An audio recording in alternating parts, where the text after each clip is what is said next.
Likitwanga moayo Motima nyamiri Yesu Likitwanga fiesu Anyama na ule nyamio Likitwanga moayo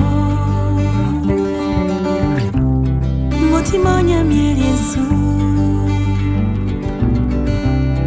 Likitwanga fiesu Anyabla na ulenye mihoru Fauma de fue Jésus Wadewo Fauma de fue Jésus Oh Wadewo La fille Yesu Oh Wadewo Oh Wadewo Oh ma ananga mangwa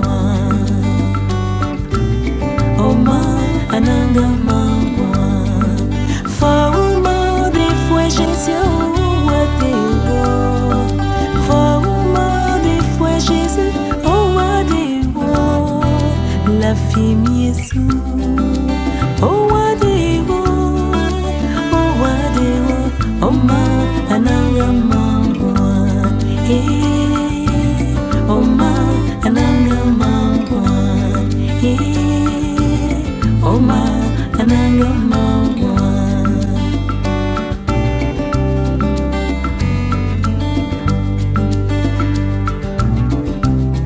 Sate yule te klebole Oangule babotite Likitwanga fiesu Anyama na ule nyemyewa Sate yule te klebole Oangule babotite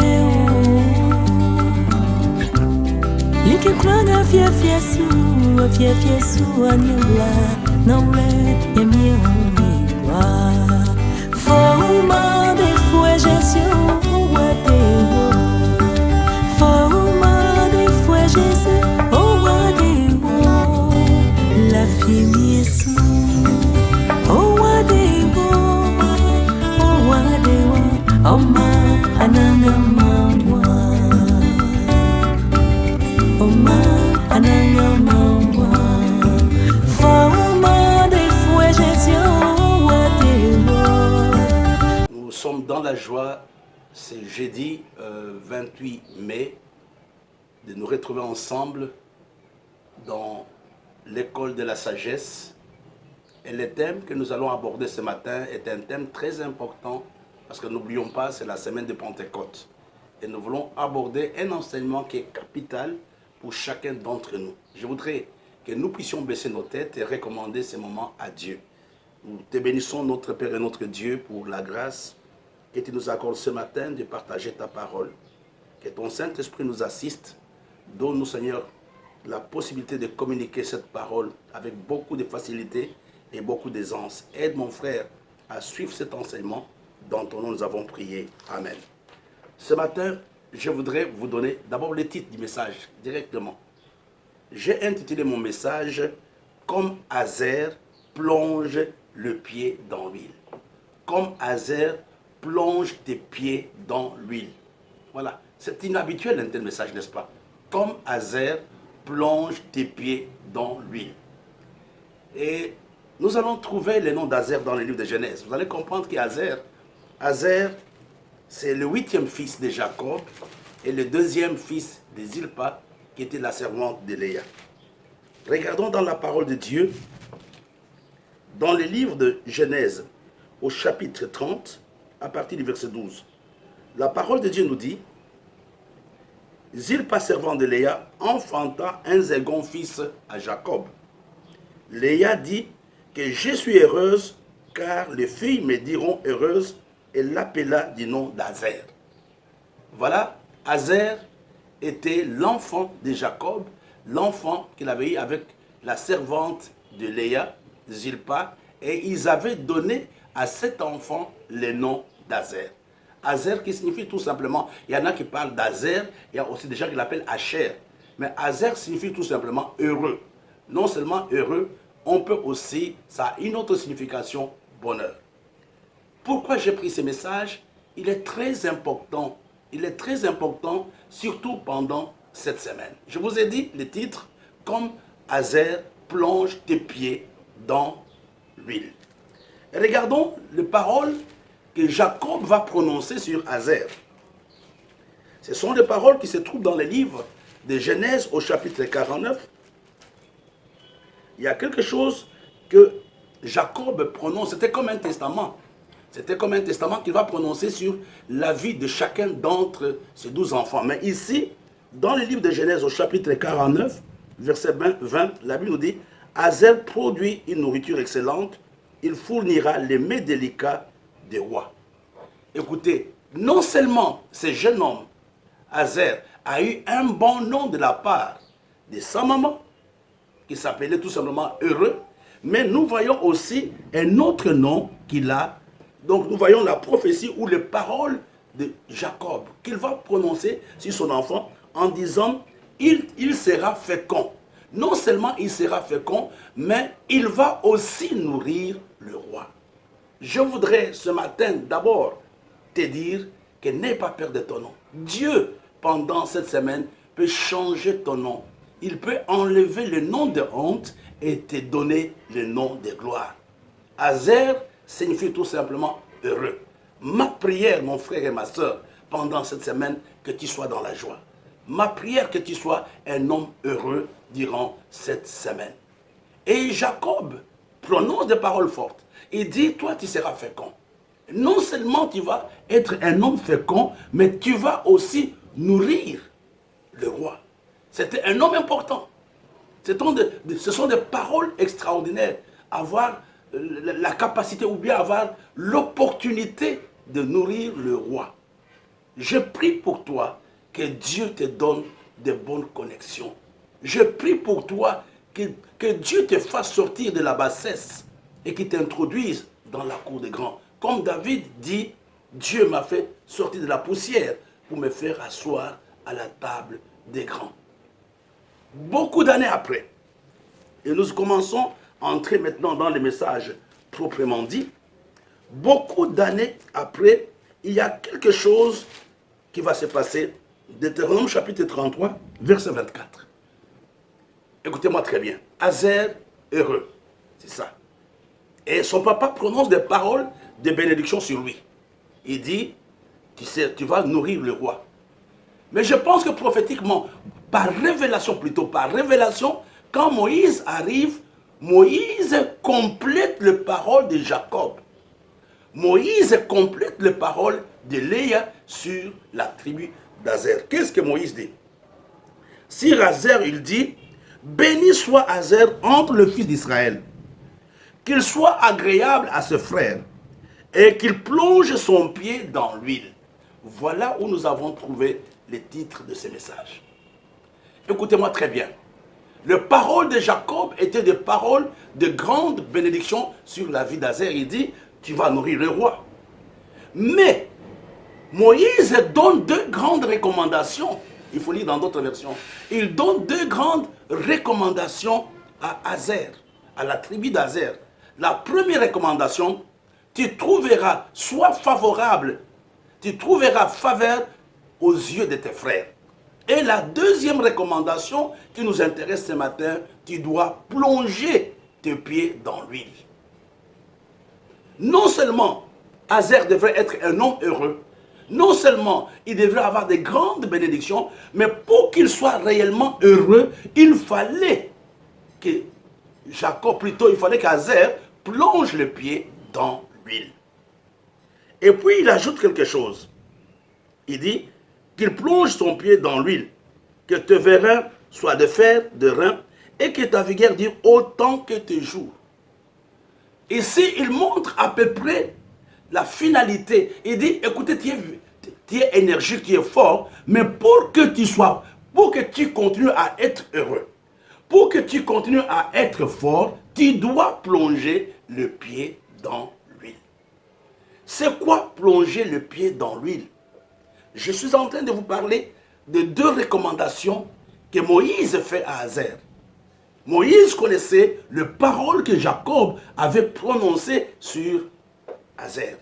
Maintenant, Moïse ajoute. Moïse n'a pas ajouté par fantaisie, par révélation. Moïse amène Hazer devant deux grandes recommandations. La première recommandation, tu dois être agréable à tes frères.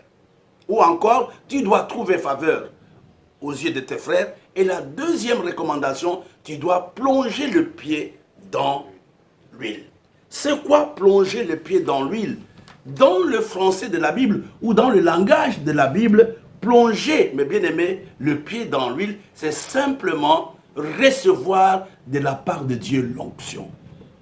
Plonger le pied dans l'huile, c'est recevoir l'onction de la part de Dieu. Je voudrais que pendant cette semaine, que Dieu puisse te oindre.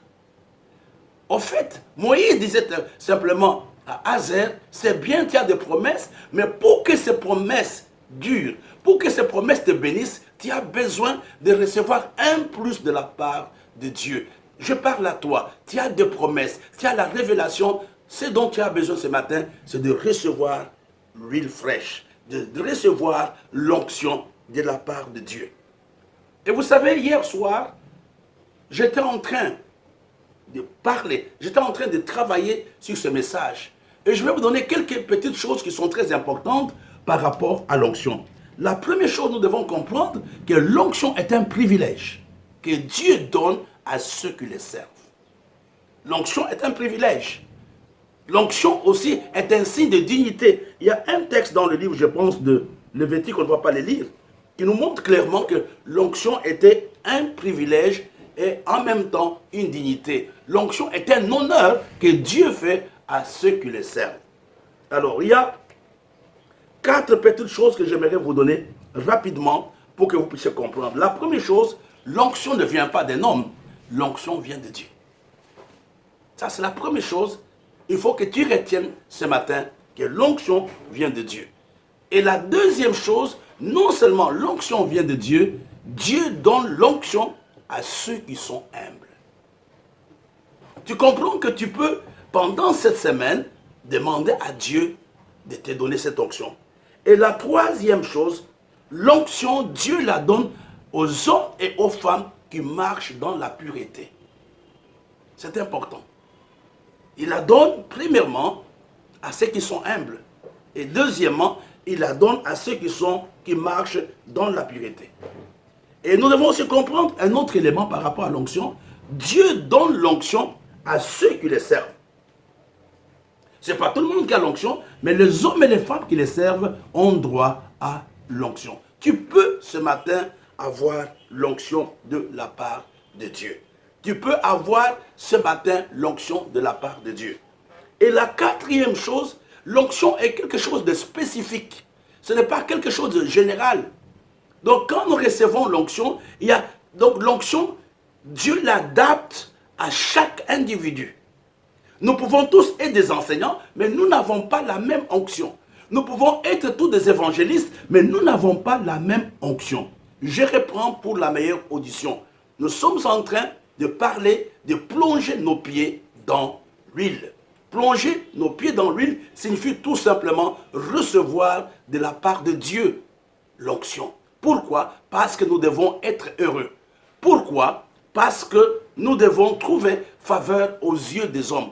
Et vous comprenez, mes bien-aimés, mais peut-être Moïse ne l'a pas dit exactement. Quand il y a l'onction, a la capacité d'ouvrir les portes qui sont fermées. Nous les voyons dans les livres d'Ésaïe 45 à partir du verset 1. À son oint, à Cyrus, qu'il tient par la main pour terrasser les nations devant lui, pour relâcher la ceinture de roi, pour lui ouvrir des portes.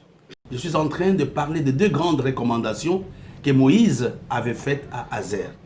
La première recommandation, il va dire, tu dois trouver faveur aux yeux de tes frères. Et la deuxième, tu dois plonger tes pieds dans l'huile. Et j'aimerais dire, mes bien-aimés, que la faveur n'est pas un hasard. La faveur n'est pas quelque chose de hasardeux.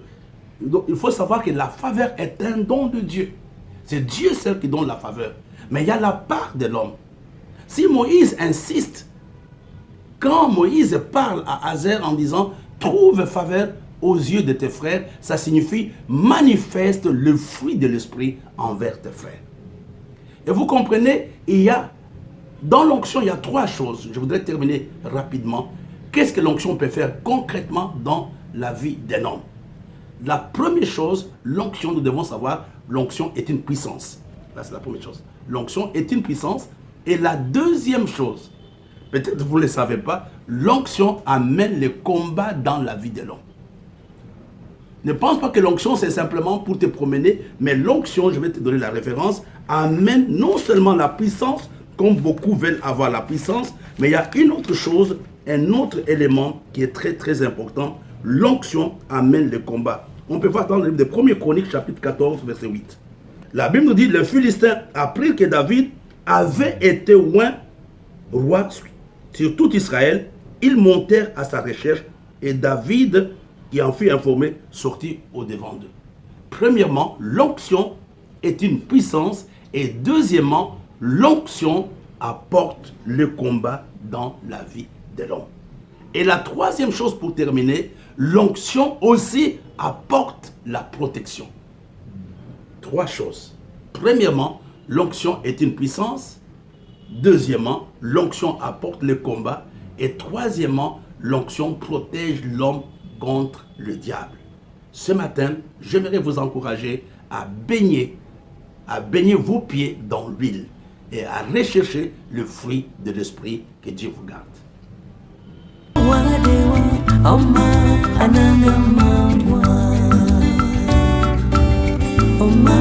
ananga